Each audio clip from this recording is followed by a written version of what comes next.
BTV 동진이 파야키야 이홍현입니다. 안녕하세요, 이동진입니다. 사실 많은 사람들은 긍정적인 감정보다 부정적인 감정을 더 많이 느끼잖아요. 오늘은 부정적인 감정들이 존재하는 이유를 진화심리학과 함께 설명해 보겠습니다. 말씀하신 진화심리학적인 부분도 있을 것이고, 뭐 생리학에서 이야기하기도 하고, 뇌과학에서 이야기하기도 하고, 무엇보다 이제 진화심리학을 포함한다고 할 수도 있겠지만 심리학에서 말할 수도 있겠죠. 인사이드 아웃 때문에 또 감정 문제가 사람들이 굉장히 관심을 갖고 있기도 하고, 근데 이제 우리가 뭐 기쁨이라든지 행복이라든지 이런 감각에 대해서는 당연히 인생에서 도움이 된다고 생각하잖아요. 그렇죠. 근데 예를 들어서 분노라든지 네. 공포라든지 네. 뭐 권태라든지 뭐 이런 것들 감정들, 슬픔 같은 거 어떤 도움이 되는지 심지어 더 많이 느끼는 것 같아요. 제가 본 그 자료에 의하면 서울대에서도 그런 어떤 조사를 한 적이 있더라고요. 서울대 심리학과 팀에서 우리나라 한국어에 등장하는 이제 감정에 대한 말들 다 분석한 거예요. 분석을 다 해보니까 부정적인 감정을 기술하는 단어가 70%예요. 70%가 넘는다고 하는데, 그 얘기인즉슨 사람들이 감정의 문제를 다룰 때 좋은 쪽의 긍정적인 감정보다는 부정적인 감정을 훨씬 더 많이 신경 쓴다는 뜻이겠죠? 네, 심지어 더 오래가고 타격도 큰 것 같아요. 그렇습니다. 그래서 어떻게 생각하면 우리는 긍정적인 감정을 적극적으로 추구하려고 하는 행동도 많지만 부정적인 감정을 피하려고 하는 행동이 더 많지 않나? 그런 생각이 들죠. 배고프면 밥 먹고, 목마르면 물 마시고, 외로우면 누굴 만나고, 이런 측면에서 어떻게 본다면 우리를 추동하는 것이 긍정적인 감정보다는 부정적인 감정의 확률이 굉장히 높아요. 그래서 오늘은 이런 부정적인 감정이 그렇다면 애초에 이게 만약에 생물의 어떤, 우리 인간도 생물이니까 생물의 삶에 그렇게까지 나쁜 영향을 미치고 종의 해악이 되었다면 이런 부정적인 감정을 갖고 있는 그 종들은 다 멸종했을 거 아니에요. 아, 진화하면서? 그렇죠. 근데 이게 이런 감정들이 현대인들한테 그대로 살아남아 있다는 거 아니에요. 수백만 년을 거치면서. 그렇다면 그것이 뭔가 이유가 있다는 뜻일 텐데 그걸 학문적으로는 어떻게 설명하는가, 이걸 오늘은 여러분께 설명을 드리려고 합니다. 네, 진화심리학적, 뇌과학적, 생리학적 다양한 이유가 있을 텐데요. 자, 어디서부터 할까요? 네. 자, 일단 이 얘기를 제일 먼저 하기 위해서는 감정이라는 것에 대해서 먼저 약간 좀 큰 그림을 그릴 필요가 있을 것 같아요. 일단 우리는 이제 보통 감정의 반대말 하면 이성 이렇게 생각하는 경향이 있잖아요. 근데 사실은 감정과 이성이 서로 이렇게 뭐라 그럴까요? 맞물려 돌아가는 경우들이 굉장히 많고요. 예를 들어서 이제 특정한 어떤 지금 뭐 어떤 약물이 주입이 되어서 내가 막 흥분 상태가 된다고 쳐보세요. 흥분한다는 것은 감정이겠지만 내가 약물을 주입해서 지금 흥분하고 있어라는 것을 알면 흥분이 좀 가라앉기도 하거든요. 이런 것은 사실은 이제 뭐라고 할까요? 감정이라는 것이 오로지 감정의 영역이고 이성과는 서로 반대다라는 것에 대한 반론의 어떤 그런 근거가 될 수 있겠죠. 감성과 이성이 서로 이렇게 뭐라고 그럴까요? 엮여 있군요. 네, 맞물려 돌아간다고 얘기할 수 있는 것이 첫 번째고요. 또 한 가지는 그냥 특히 이제 진화론적인 관점에서 이런 것들을 설명하는 이론들이 굉장히 많은데, 그 핵심적인 것은 감정이라는 것은 인간이 특정을 행동을 하도록 추동하게 만드는 일종의 인체의 어떤 장치다, 이렇게 보는 견해인 거예요. 장치? 그러니까 경우에 따라서는 감정보다 행동이 훨씬 더 중요하다는 건데요. 어떤 행동을 만들어내기 위해서 그런 감정이 진화론적으로 발달했다는 거죠. 진화적으로. 예를 들어서 아기가 태어날 때 한 4개월, 5개월 밖에 안 되는 아기들도 거미나 뱀을 보고 무서워한다는 거거든요. 근데 4, 5개월 된 아기가 뱀이 뭔지 거미를 이전에 본 적도 없을 것이고. 본능이네요. 그렇죠. 그것은 이제 그런 것을 무서워하는 어떤 그런 감정을 타고난다는 얘기인데요. 네, 그러니까 어떻게 생각하면 이제 인간이 특정 감정을 가지는 게 살아남는 데 굉장히 도움이 되었기 때문에 라고 일단 말할 수 있을 것 같아요. 해부학적으로 우리 뇌를 본다 할지라도 우리 뇌가 그냥 한 덩어리가 아니잖아요. 그 안에 보다 보면 이렇게 가운데 이제 무슨 소뇌도 있고 간뇌도 있고 중뇌도 있고, 그다음 바깥에는 이제 대뇌가 싸고 있고, 우리가 이제는 그런 것들을 알고 있는 것처럼 예를 들어서 굉장히 고차원적인 정신적인 활동을 할 때 언어를 사용한다거나 사고를 한다거나 이랬을 때 그럴 땐 주로 이제 대뇌에서 처리를 하잖아요. 근데 형태를 본다면 대뇌가 상대적으로 소뇌나 간뇌나 중뇌를 겉에서 감싸고 있는 형상을 갖고 있겠죠. 그러니까 해부학적으로 봐도 발달 과정에서 본다면 더 나중에 생긴 거잖아요. 그래서 이제 뭐 대뇌 신피질인 이런 말들을 쓰기도 하게 되는 건데, 그 얘기인즉슨 감정이라는 게 사실은 이제 뇌에서 요 부위, 예를 들면 뭐 뇌 전체에서 대뇌의 요 부분에서 감정을 처리하는 거야라고 말하면 참 좋을 것 같잖아요. 그 안에서 여기서 요만큼은 공포를 처리하고 요만큼은 슬픔을 처리하고. 근데 그렇지가 않아요. 어떤 부분들은 굉장히 깊숙한 곳에서 우리의 어떤 감정을 처리하는 부분이 있어요. 예를 들면 공포 같은 감정. 가장 원초적인 것들이죠. 반면에 상대적으로 나중에 생겨난 감정들은 또 다른 곳에서 처리한단 말이에요. 그렇게 해서 이제 내가 서로 상호작용을 하면서 감정을 처리하게 되는 것인데, 그러니까 진화론적으로 보는 사람들 입장에서 본다면 이 감정이라는 게 우리는 지금 인간이 수많은 감정을 느끼지만 이 감정의 역사는 제각각 다르다고 말할 수 있을 것 같아요. 대표적으로 얘기한다면 우리 이제 인간이 사실 인간의 역사가 어떻게 되느냐 할 때 이제 오스트랄로피테쿠스 정도 때부터 이제 본다고 한다면 네. 인류의 뭐 조상이라고 할 수 있겠죠. 그럼 보통 이제 뭐 보기에 따라서는 250만 년, 300만 년 전이라고 생각하잖아요. 정글에서 싹셨던 1차적인 감정이 있었을 것이고, 그 다음에 그러다가 현생 인류가 이제 정글 바깥에서 나와서 초원에서 살기 시작하잖아요. 그랬을 때 초원으로 나왔을 때 그때 생겨났던 어떤 보다 더 뭐라고 할까요? 이제 다른 그 유인원들하고 굉장히 다른 감정으로 진화했을 때 나타난 2차적인 감정이 있었을 거 아니에요. 그리고 나서 이제 그 이후에는 또 문명화된 인간들이 만들어내는 감정들이 있겠죠. 야, 감정이 생기게 된 순서가 있군요. 그렇습니다. 그렇게 보았을 때 말씀드렸던 그런 열대우림, 그러니까 정글에서 살 때 있었던 원초적인 감정은 대표적으로 공포 같은 거예요. 근데 공포는 뭐 유인원들도 다 느끼잖아요. 인간들도 느끼잖아요. 벌레도 느꼈죠. 네. 근데 예를 들어서 죄책감을 원숭이가 느끼는가? 느낄 수도 있겠지만 현재로서는 그런 것이 알려져 있지 않잖아요. 근데 지금 말씀드렸듯이 초원으로 나오게 되면서 2차적인 감정들, 예를 들면 원한이라든지 그다음 희망이라든지 호기심이라든지 이런 감정이 나중에 나온다고 생각하는 거예요. 그 이후에 또 나온 감정들까지 있겠죠. 마지막 세 번째로 이야기 드릴 수 있는 것은 이제 부정적인 감정인 건데, 부정적인 감정은 자연이 인간을 괴롭히기 위해서 준 게 아니라는 거예요. 물론 네. 자연은 이제 의도를 가지고 주는 건 아니지만 표현을 그렇게 한다면, 자연이든 신이든 부정적인 감정을 인간에게 준 것은 인간의 진화와 인간의 생존에 도움이 되도록 하기 위한 선물이라는 거예요. 선물? 네. 이게 이제 어떻게 생각하면 이제 과학적인 설명, 진화론적인 설명이라고 말할 수 있을 것 같은데요. 그러니까 거기에 대해서는 이렇게 얘기하는 거죠. 예를 들면 현대인들도 고소공포증이 있잖아요. 그것은 인류가 최초의 단계에서는 나무에서 살았다는 거죠. 나무에서 사는 인류가 너무 높은 데 올라가면 안 된다라는 공포를 가짐으로 인해서 위로 안 올라가겠죠? 아, 쫄아야 피하니까. 그렇죠. 그러면 자기의 그 생존의 확률을 높일 수 있잖아요. 네. 더 높은 곳에 안 올라가면. 광장공포증이나 우리가 폐소공포증 정반대로 갖고 있다고 얘기하는데, 폐소공포증이라는 것은 맹수든 적이든 쫓겼을 때 자기가 막다른 곳에 몰렸을 때 아, 도망갈 곳이 없네? 라고 느꼈을 때 생겨나는 공포가 폐소공포증이라는 거고, 정반대로 초원 같은 데서 적을 맞닥뜨렸을 때 아, 이번엔 숨을 곳이 없네? 라고 생각했을 때 생겨난 공포가 광장공포증이라는 거예요. 반대로. 네. 그런 측면에서 인류가 갖고 있는 수많은 공포증이나 이런 감정들 같은 부정적인 감정의 상당수는 사실은 이런 진화 과정에서 이런 것들이 유전자에 각인된 이유라는 거죠. 이런 공포증의 결과로 인간은 제각각의 상황에서 살아남을 확률이 좀 더 높아지게 되었다. 이렇게 얘기할 수 있다는 거죠. 야, 그런 공포가 있었기에 우리 조상님도 있고 저희가 지금까지 있는 거였네요. 그렇죠. 뭐 인류는 결국 겁쟁이 자손이라는 얘기 하잖아요. 우리 모두는 사실은 겁쟁이 유전자에 좀 더 가까운 사람들이라는 거죠. 왜냐하면 그런 사람들이 조상들이니까 더 오래 살아남았을 확률이 높았을 때니까. 또 한 가지는 오류관리 이론이라는 것으로 설명하기도 해요. 자기가 잘못 판단했을 경우에 그 대가가 너무 큰 게 있어요. 예를 들면 원시시대에 이렇게 숲을 걸어가고 있는데 멀리서 어떤 하얀 희끄무리한 형체의 큰 형체를 보았다고 쳐보세요. 딱 봤는데 그냥 하얀 바위일 수도 있잖아요. 그 다음에 곰일 수도 있잖아요. 이걸 곰이다라고 보는 거죠. 무섭잖아요. 그것을 곰인데 바위로 잘못 판단했을 경우에는 죽잖아요. 네. 근데 바위인데 곰으로 잘못 판단했을 경우에는 그냥 좀 쪽팔리고 만 거잖아요. 뭐 딱히 손해볼 거 없죠? 그렇죠. 약간 좀 힘 좀 뺐다? 뭐 이런 정도겠죠. 그런 측면에서 봤을 때 이 오류관리 이론이라는 것은 대가가 너무 클 때 사소한 잘못된 판단은 별로 문제가 안 된다는 거예요. 그러니까 그런 상황이 됐을 때 인간은 부정적인 감정이 강화되는 게 생존에 도움이 되죠.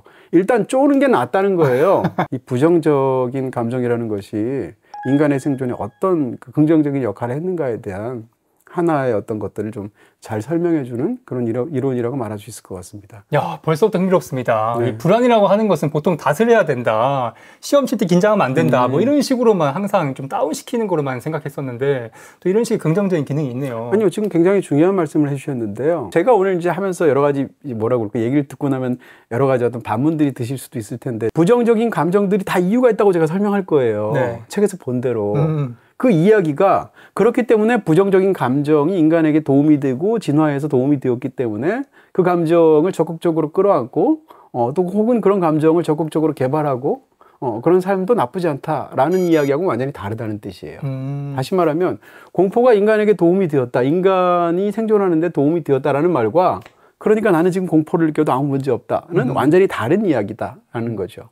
이 이야기를 하기 위해서는 예전에도 한번 얘기를 한 적이 있는 것 같은데 뭐라고 할까요? 종의 번영과 개체 행복은 무관할 수 있어요. 아, 닭 얘기하시면서. 네, 제가 그 얘기 했었잖아요. 네. 그러니까 어떻게 생각하면 닭이라는 동물이 생기고 나서 지금 전 세계적으로 가장 종으로서는 번영하거든요. 개체수로는. 너무너무 많잖아요. 우리나라에도 닭이 얼마나 많겠어요. 그 네. 이유는 닭고기를 사람들이 섭취하기 위해서지 않습니까? 그러니까 닭의 유전자의 개수로 보고 종의 번영으로 본다면 닭은 유사일에 지금 최호황기거든요. 근데 어떻게 보면 닭의 입장에서 본다면 개체 하나하나의 삶은 가장 비참한 시기잖아요. 제대로 몸도 못 움직이고 알만 낳고 금방 몇 개월이 되지 않아서 도축당해서 고기를 줘야 되고 이런 입장이잖아요. 근데 이런 측면을 보게 되면 예를 들면 이런 거죠. 호기심이라는 걸 한번 생각할 수 있는데 우리가 호기심이라는 감정이 인간에게 도움이 될까? 개체에게 도움이 될까 생각할 수 있어요. 근데 어떻게 본다면 이게 아주 오래전에 원시 시대로 한번 생각을 해본다면 어떤 사람이 호기심이 있는 사람과 호기심이 없는 사람을 생각해 보면 호기심이 없는 쪽이 생존할 확률이 더 높을 거예요. 그러지 않을까요? 위험 회피하니까. 네, 원시 시대의 위험이 얼마나 많겠어요. 호기심 너무 많아가지고 이거 먹을 수 있지 않을까? 맛있게 생겼는데 근데 먹었는데 그게 독버섯이야. 그럼 죽잖아요. 그러니까 이게 개체한테는 너무 불행이잖아요. 네. 호기심 있는 사람은 불리하다라는 거죠. 근데 이게 종한테는 유리해요. 또 굉장히 용감한 홍현 씨 같은 사람 가가지고 호기심 많으니까 똑 따먹고 또 꼴까닥하고 죽는다. 미안해, 내가 비유를 잘못된 것 같아. 괜찮아요. 폴롱가님 종발 제가 준것 같습니다. 네네. 인류에 또 도움이 된다는 뜻이니까. 그러니까 그걸 옆에서 보면 저건 먹으면 안 되는구나 라는 지식을 우리가 체득하지 않겠어요, 집단이. 네. 그러니까 집단의 어떤 번영을 위해서는 호기심 있는 개체가 있는 게 낫죠. 그런 측면에서 진화의 어떤 전체적인 그림 속에서 개체 행불행은 아무런 관심이 없는 거예요, 진화는.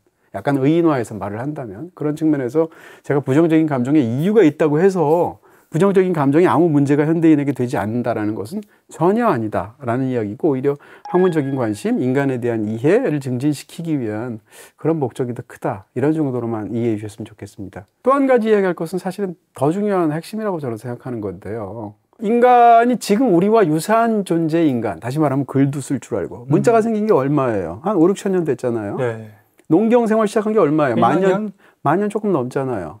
근데 인간은 아까 제 말 표현에 따르면 최소한 50만 년 혹은 300만 년을 살아왔단 말이에요. 그러니까 인간의 감정이 지금처럼 진화적으로 그렇게 형성되게 된 것은 걸리는 세월이 경우에 따라서 몇만 년, 수십만 년, 300만 년까지 가는데, 지금 우리가 판단하는 인간의 어떤 여러 가지 많은 부분들은 사실은 몇천 년밖에 되지 않는다는 거죠. 진화 역사에서 본다면 몇천 년은 진화에 반영되기엔 너무 짧은 시간이에요. 사실 먹는 걸로도 얘기 많이 하잖아요. 네. 우리가 수렵 채집할 때 많이 비축하려고 칼로리를 단 거를 많이 먹었는데 네. 지금은 그렇게 하다 보니까 성인병 걸린다는 거 아니에요. 그렇습니다. 이게 진화가 덜 돼서. 그 얘기도 굉장히 중요한 이야기인데 이런 거죠. 인류는 한 번도 지난 한 1, 200년을 제외하면 과식을 걱정할 필요가 없었어요. 네. 인류는 거의 대다수가 수백만 년 동안 항상 배고픈 상태고 항상 음식이 적은 상태예요. 그런 상황에서 중요한 것은 최대한 양분을 습득해서 비축하는 것이 중요하지, 너무 많이 먹어서 내가 지금 비만 문제로 살이 찌거나 혹은 건강에 해로울까를 걱정할 필요가 없었다는 거예요. 당분과 지방을 섭취하는 것이 생존에 도움이 됐으니까 인류는 당분과 지방이 많은 음식이 맛있도록 진화한 거예요. 이렇게 만약에 또 수백만 년의 세월이 지나게 되면 그 이후에 만약에 인류가 또 계속 번영하는 채로 남아있게 된다면, 이런 성인병 문제가 있게 되고 비만의 문제가 있게 된다면 한 300만 년쯤 후에 인간은 예를 들면 당분이 가득한 음식을 느끼면 맛이 없게 느껴질 수도 있겠죠. 그리고 그것을 회피하는 방식으로 입맛이 바뀔 수도 있을 거 아니에요. 근데 그것이 반영되기 위해는 사실은 인류의 역사에서 그런 환경적인 변화는 굉장히 최근의 일이었다라고 이야기할 수 있겠죠. 인터넷과 BTV를 가입하면 사은품과 요금 할인 말고 추가로 받는 것 없냐고요? 당연히 있죠. 비다이렉트 샵에서 신규 가입하면 도서 구매 시 무제한 할인. 이만큼 책을 사도 일반 도서는 25%, 전공 도서는 20% 무제한 할인. 자세한 내용은 고정 댓글에 링크를 클릭해주세요. 네, 가장 원초적인 공포에 대해서 설명을 좀 더 해주신다면요. 네, 공포를 한번 느끼는 그런 상황을 이제 생리학적으로 설명을 하게 되면 공포를 급격하게 느끼게 되잖아요. 그럼 아드레날린이 과다 분비된단 말이에요. 그러면 혈관이 좁아져요. 동공이 확장된다든지, 그 다음에 소화가 안 된다든지 이런 일들이 벌어진단 말이에요. 왜 이렇게 될까라고 한다면 쉽게 얘기하면 공포라는 감정이 인간이 공포스러운 상황에 맞서도록 너무 잘 작동을 하는 거예요. 무슨 이야기인가 하면 아까 말씀드린 것처럼 아드레날린이 과다 분비돼서 혈관이 축소가 된다고 치게 되면 그 이유는 뭔가 하면 적으로부터 공격을 받아요. 맹수로부터. 그래서 자기가 피를 흘려요. 피를 흘리는 상황까지 가더라도 과다 출혈이 되지 않도록 인체가 준비하는 거예요. 이야. 네. 혈관을 최대한 줄입해서 출혈을 적게 만드는 거예요, 몸이. 그 다음에 아까 말씀드린 것처럼 소화가 안 되는 것도요. 네. 인체 에너지가 100이라고 한번 가정해 보세요. 그럼 인체 에너지가 100이라고 했을 때 이것을 효율적으로 배분을 하는 거예요. 공포스러운 상황에서 방금 전에 먹은 걸 내가 소화시키는 게 중요하겠어요? 아니면 도망치는 게 중요하겠어요? 뛰어야죠. 그렇겠죠? 그러니까 소화시킬 에너지를 다리 근육에 옮기는 거예요. 그렇게 해서 다리 근육에서 쓸 에너지가 강화되면서 도주하기 쉽게 만들어준단 말이에요. 이런 식으로 제가 말씀드린 것처럼 공포라는 감정은 인체가 갖고 있는 특정한 반응들을 적극적으로 감정과 행동이 서로 맞물려 가면서 그 위험한 상황을 회피하도록 도와준다는 것이죠. 그런 측면에서 공포라는 감정이 사실은 인류의 생존에 결정적인 영향을 했겠죠. 공포가 없었더라면 아까 말씀드렸던 그런 사자랑 그냥 막 싸우고 그럴 수 있죠. 네. 그럼 훨씬 더 인류의 생존에 안 좋은 상황이 됐었겠죠. 현대에 있어서도 굉장히 재밌는 제가 책에서 본 그런 연구들이 많습니다. 어떤 연구도 있냐면 영국에 있는 한 의사가 발표한 굉장히 중요한 자료처럼 저한테는 보이는데 수술을 받기 전에 공포를 느끼는 게 수술 이후에 상처가 아무는데 더 긍정적인 영향을 미친다는 거예요. 그건 왜요? 굉장히 흥미로운데 수술하기 전에 예를 들어서 이제 이완 훈련 같은 걸 받기도 하거든요. 네. 그래서 수술해서 공포도 덜 느끼게 되고 편안한 마음으로 임할 수 있도록. 근데 이완 훈련을 받은 사람과 그렇지 않아서 공포를 그대로 느끼는 사람 사이에서의 수술 이후의 경과를 본 거예요.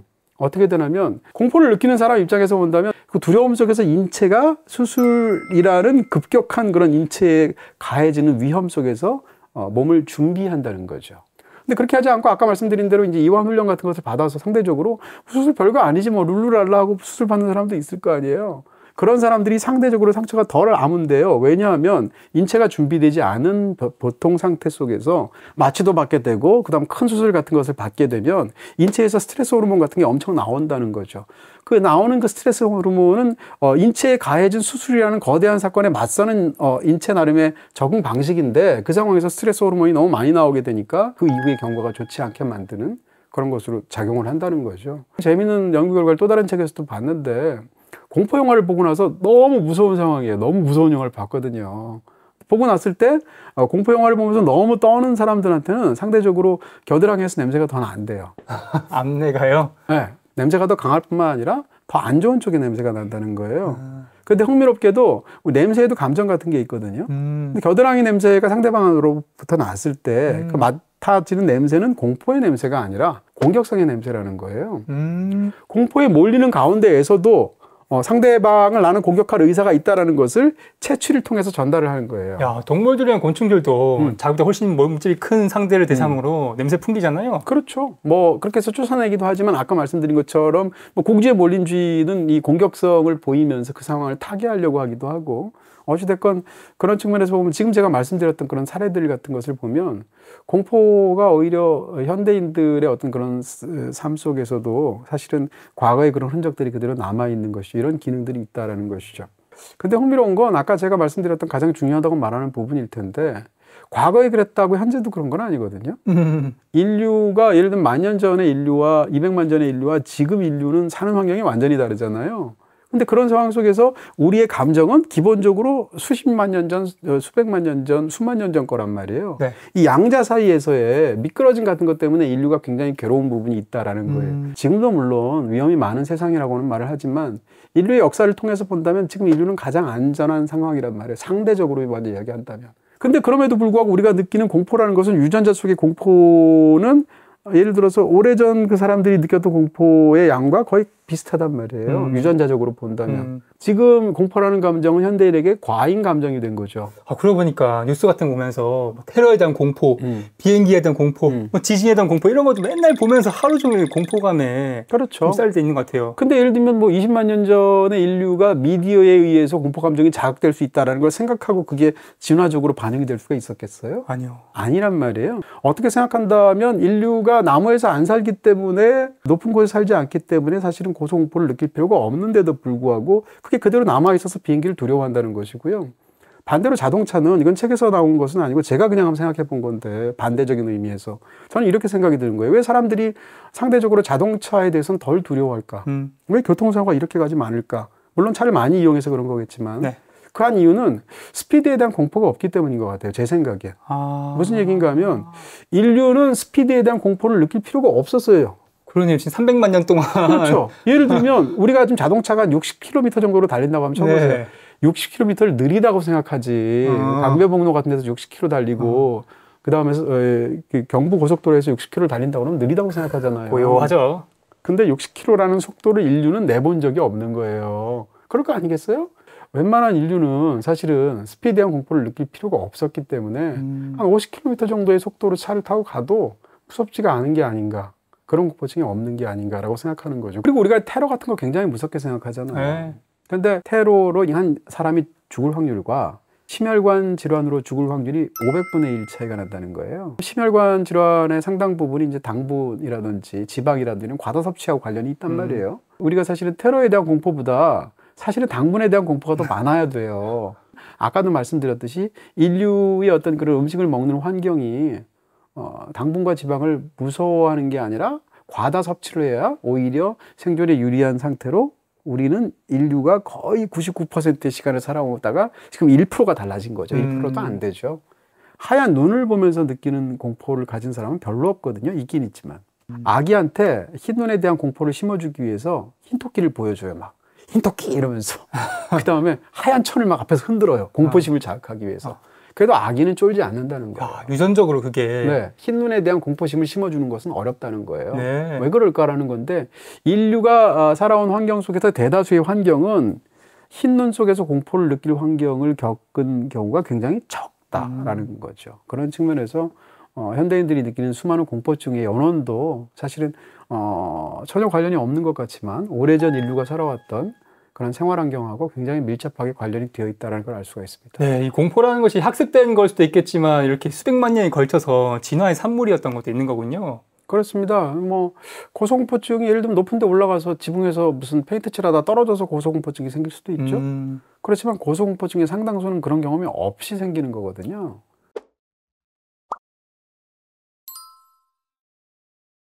자, 오늘 이렇게 핵심적인 부정적인 감정들을 하나씩 알아보고 있습니다. 네. 공포 다음으로 떠오르는 것은 아무래도 분노 아니겠습니까? 그렇죠. 분노를 하게 됐을 때 가장 중요한 것은 이 진화심리학에서는 뭐라고 얘기하냐면 분노 자체가 커뮤니케이션이라는 거예요. 감정을 전달하고 어떤 집단에서의 위계를 확립하고 규율을 확립하는 데 굉장히 중요한 감정이다라는 겁니다.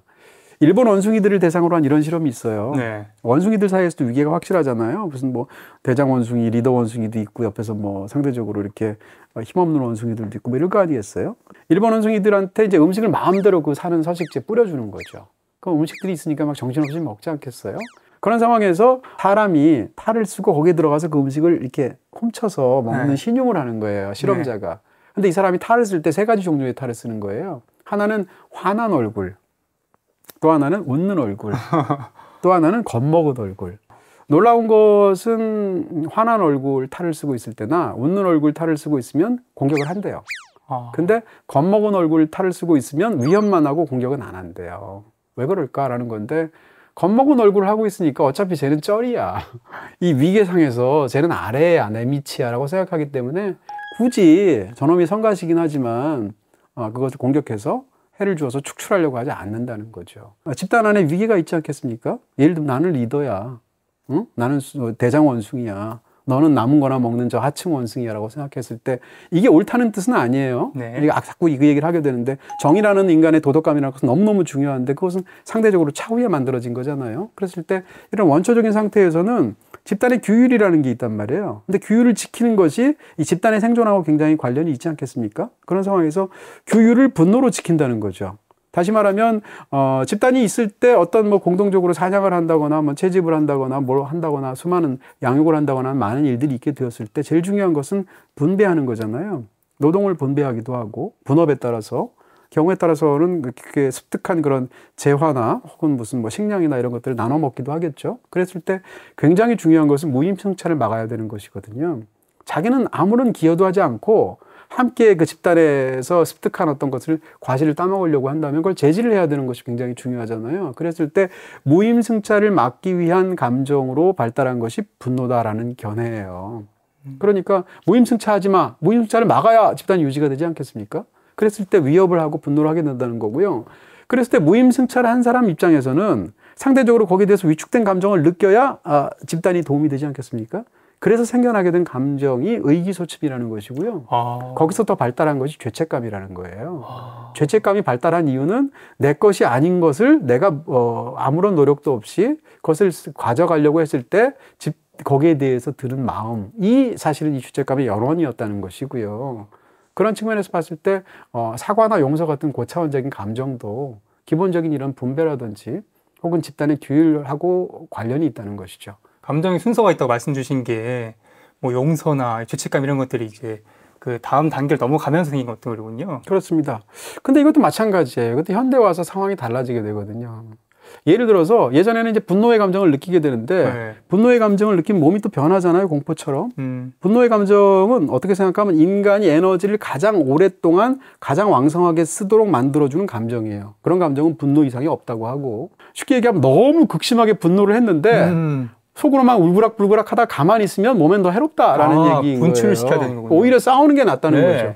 근데 이거는 이제 과거에는 이게 딱 맞는 행동이겠죠. 분노가 치민다. 적과 싸운다? 이것이 굉장히 유용한 방식일 텐데 오늘날은 어떻겠어요? 법도 있고 정치도 있고 도덕도 당연하죠. 있고. 네, 분노는 별 쓸모 없잖아요. 네, 요즘 상황에서. 분노장들은 이제 다 좀 다스려야죠. 네, 내가 막 분노가 난다고 상대방하고 주먹질하고 싸운다 그러면 일단 합의해줘야죠. 돈 나가야죠. 감옥 가야죠. 뭐 주변에 질타를 받죠. 분노 조절장애 욕먹죠. 이럴 거 아니겠어요? 네. 그런 측면에서 본다면 지금은 사실은 이 분노를 그렇게 활용하기가 어렵죠. 이것도 역시 뭐 100만 년 뒤에는 분노가 좀 더 줄어드는 방향으로 진화할 수 있겠네요. 그럴 수 있겠죠. 네. 근데 어떤 목적을 두고 진화가 이루어지는 건 아니에요. 진화는 무작위로 이루어져서 네네. 그런 환경 속에서 적합한 어떤 것들, 유전자들이 살아남는 방식으로 이제 진화가 되는 거예요. 그러니까 진화는 무슨 의도를 가져서 플랜을 가지고 하는 건 아니거든요. 그럼에도 불구하고 말씀드린 대로 이런 상황이 계속되면 분노하지 않는 유전자를 가진 개체가 살아남을 확률이 더 높을 것이고 그런 사람이 자기의 유전자를 후대에 전달할 확률이 더 높겠죠. 그렇다면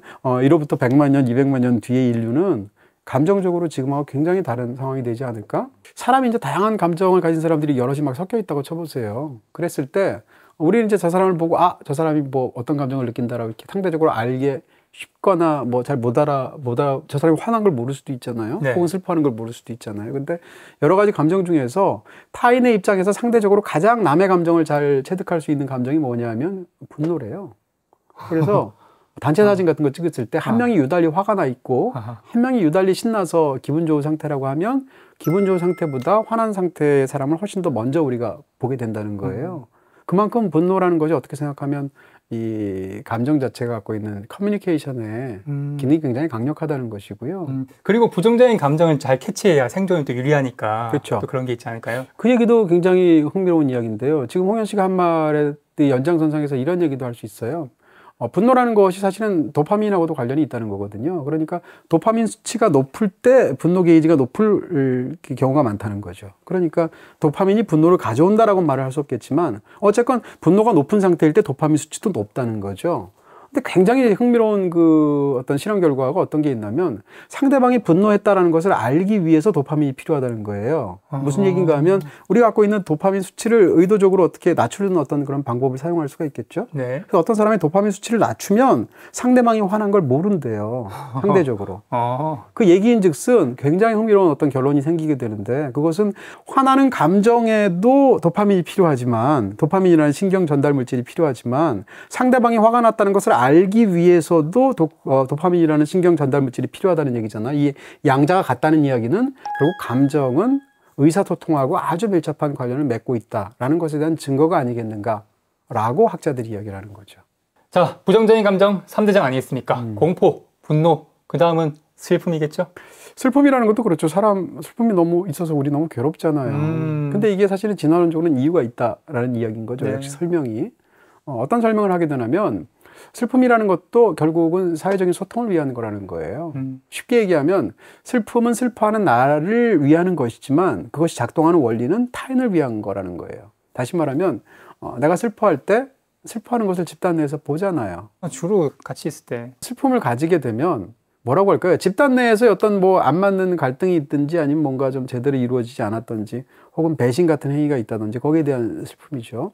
슬픔이라는 감정을 좀 더 이렇게 좀 분석해서적으로 보게 되면 그 중에 핵심에 자리 잡고 있는 감정 중에 하나가 무력감이라는 거예요.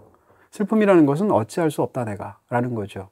사랑하는 사람이 떠났든 내가 뭐 인간적으로 배신을 당했든 아니면 이 상황에서 내 미래가 너무 한심하게 느껴졌든 무엇이든 그럼에도 불구하고 나는 할 수 있는 게 없네 라는 것을 느끼는 그 무력감이 슬픔에서 굉장히 중요한 것을 차지한다는 건데요. 무력감이라는 것은 할 수 있는 게 없다는 것이기 때문에 남아있는 건 뭐겠어요? 타인의 도움을 요청하는 거, 타인을 변화시켜서 자기를 돕게 하는 것밖에 없잖아요. 그런 측면에서 슬퍼하게 되면 상대방이 집단 내에서 그 슬퍼하는 사람을 집중해서 공감하도록 인류는 발전해 왔다는 거예요. 굉장히 과격해서 뭐 제가 본 책에서 필자 자체가 그것의 이론의 결함 같은 것을 지적하기도 하지만 아주 흥미로운 이론들도 있더라고요. 네. 앤서니 스티븐스라는 학자는 뭐라고 얘기하냐면 우울증이 아주 오래전에 선사시대에는 인류에게 굉장히 도움이 됐다는 거예요. 왜냐하면 어떤 집단 안에서 자기의 제 역할이 없게 되고 아무런 일도 하지 않고 쓸모없는 사람의 위치에 되게 되면 집단에서 축출해 버렸다는 거죠. 축출된 개인은 죽을 확률이 굉장히 높겠죠. 근데 그랬을 때 그 개인이 오늘날 현대에서 봤을 때 우울증과 같은 그런 증세를 보이거나 슬픔에 잠겨 있거나 하게 되면 그 집단 안에서 그 개체를 도와준다는 거예요. 말하자면 약한 개체나 상대적으로 환자로 받아들여지거나 이렇게 해서 도움을 받게 되는데 그런 것이 없이 그냥 자기 역할을 못하는 사람이 있다면 축출해 버린다는 거죠. 그러니까 우울증을 가지는 것이 생존에 굉장히 큰 도움이 되었다는 것을 앤서니 스티븐스가 얘기하기도 해요. 그러니까 이런 견해도 있다는 정도로 받아들였으면 좋겠고요. 어찌됐건 이런 측면에서도 슬픔이라는 것이 굉장히 강력한 기능이 있다. 이렇게 얘기할 수 있겠죠. 네, 이런 생각이 드네요. 수많은 자기발서에서 긍정적인 마인드를 갖는 법, 부정적인 감정을 다스리는 방법 위주로 많이 배웠는데 꼭 오늘 얘기가 부정적인 감정들이 좋다는 얘기는 아니지만 그것들이 각각 진화론적인 관점에서 기능을 하고 있었다는 얘기가 되게 또 입체적으로 또 바라볼 수 있는 계기가 된 것 같아요. 네, 그러니까 저는 그것을 약간 자기 개발 입장 혹은 우리 삶을 좀 더 행복하게 만드는 어떤 지식 이런 쪽으로보다는 그냥 인간이란 존재를 알고 싶잖아요. 그런 어떤 지적인 호기심일 수도 있고 인간이라는 수수께끼를 좀 더 파악하기 위한 하나의 또 다른 어떤 작은 지식일 수도 있고 그런 측면에서 오늘의 이야기가 중요하지 않았는가. 당연히 부정적인 감정은 잘 다스려야 되고요. 그걸 다스리는 방법을 제각각 자기가 체득하는 것은 굉장히 중요하죠. 하지만 그런 부정적인 감정이 애초에 있었던 것에는 이런 이유들이 있다는 것을 아는 것도 무척이나 흥미로운 일이 아닐까 싶습니다.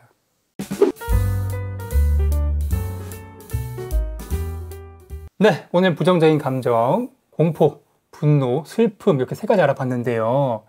어떤 쪽으로 영화를 한번? 네, 뭐 이런 감정들 너무 많죠. 사실은 행복한 감정보다 분노 감정, 모든 스릴러는 분노나 공포나 이런 거랑 바로 분노의 질주, 분노의 도로. 여기 지금 아무 호러 영화 아무거나 얘기해도 다 되는 거 아니에요. 네, 이제 여름인데. 그래도 좋은 영화 여러분한테 소개해드리고 싶으니까 오늘 감정 중에 마지막에 설명한 게 슬픔이기도 하고 가장 슬픈 엔딩을 갖고 있는 어떻게 생각하면 막 처참하다고 그럴까요? 감정적으로 그런 엔딩을 갖고 있는 굉장히 슬픈 영화입니다. 전 너무 이 영화를 보고 처참해서 지금 그 이후 지금 30년째 안 보고 있거든요. 딱 한 번 보고 다시 보면 어떨지 모르겠는데 바로 주드라는 영화입니다. 원작 소설도 워낙 훌륭한 그런 소설이기도 하고 고전이기도 하고 또 케이트 윈슬렛이나 또 배우들의 열연들이 뛰어나기도 한 주드라는 작품 여러분께 마음 가고 단단히 하시고 보시라 이렇게 말씀드리면서 슬픈 영화로 추천해드리겠습니다. 네, 주드는 BTV와 모바일 BTV에서 보실 수 있고요. 영화 월정액 오션에 가입하시면 무제한으로 감상하실 수 있습니다.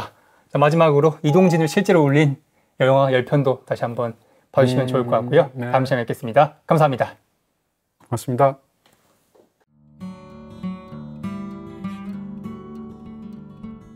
영상 재밌게 보셨나요? 여기 클릭하시면 제작에 큰 도움이 됩니다. 안녕!